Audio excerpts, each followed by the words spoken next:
এদেশের মানুষ জানে, বিএনপি নেতাকর্মীরা জানে যে বিএনপির শীর্ষ পর্যায়ের নেতাদের মাজা অনেক আগেই ভেঙে গেছে।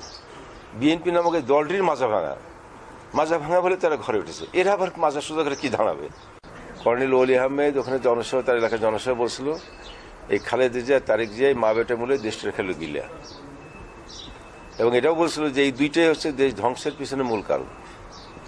এটা আমাদের কথা না, এটা বিএনপির একসময় নেতা এবং বিএনপির ঘনিষ্ঠ মিত্র কর্নেল ওলি আহমেদের কথা।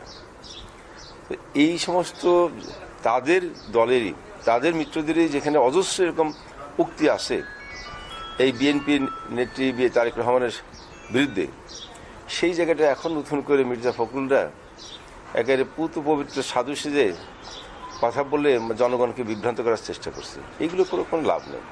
আমরা কোথাও যুদ্ধ আমরা এটা সমর্থন করি না। আমরা চাই গোটা পৃথিবী শান্তিপূর্ণ থাকুক, কোথাও যেন যুদ্ধ না হয়।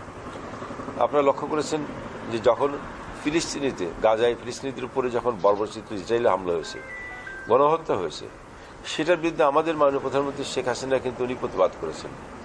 উনি জাতিসংঘ এই গাজায় ফিলিস্তিনি হত্যা বন্ধ করার জন্য জোর দাবি জানিয়েছিলেন।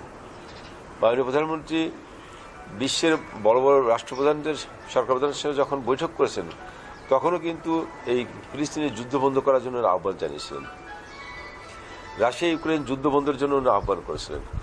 ইউক্রেনের প্রেসিডেন্টের সঙ্গে বৈঠক হয়েছে, তখন সেখানেও তিনি আহ্বান করেছিলেন যুদ্ধ নয়, আলোচনার মাধ্যমে শান্তিপূর্ণ পরিবেশ তৈরি করার জন্য।